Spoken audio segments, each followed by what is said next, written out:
Hey, high achieving Black women. I'm Dr. Megan Pickens, your HABW coach and therapist. And today, let me name something I see all the time. Sometimes shrinking does not look like disappearing, it just looks like withholding. You know what you want to say, and then you pause. You decide it's not worth the disruption.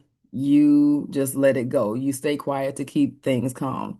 That's kind of that go along to get along, keeping the peace, all those kinds of things. But what I can tell you from years of experience, both doing and helping others through this, is that keeping the peace doesn't keep the peace. That resentment is still there. That frustration is still there. Sometimes that angry is still there, but you pause and then you decide you just want to keep quiet. You just want to keep things calm.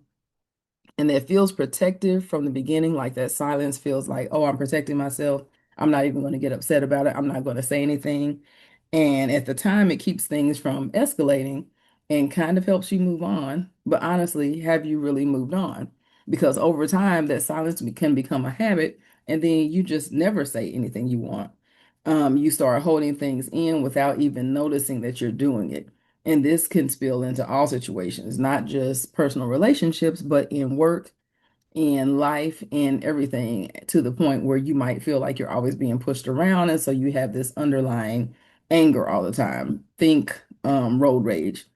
And don't I live in Texas, so let me tell you, people can definitely make you have road rage, but I know that sometimes it's not about the road rage, as much as the relief of getting to say something that maybe you hadn't said before. And so that just kind of segues into it. They kind of give you the go ahead to let loose.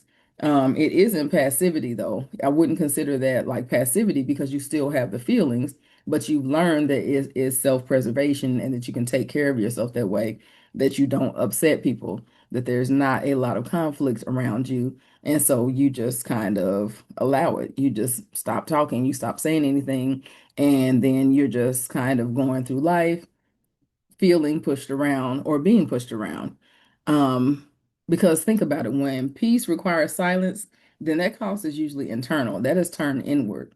So if you are not saying what you want and need outwardly, then you are depriving yourself, which sometimes can seem easier for people to do, but it's actually not. Well, I'll say it's easier in operation, but that doesn't mean that it's better for you to do it that way. You're not imagining this.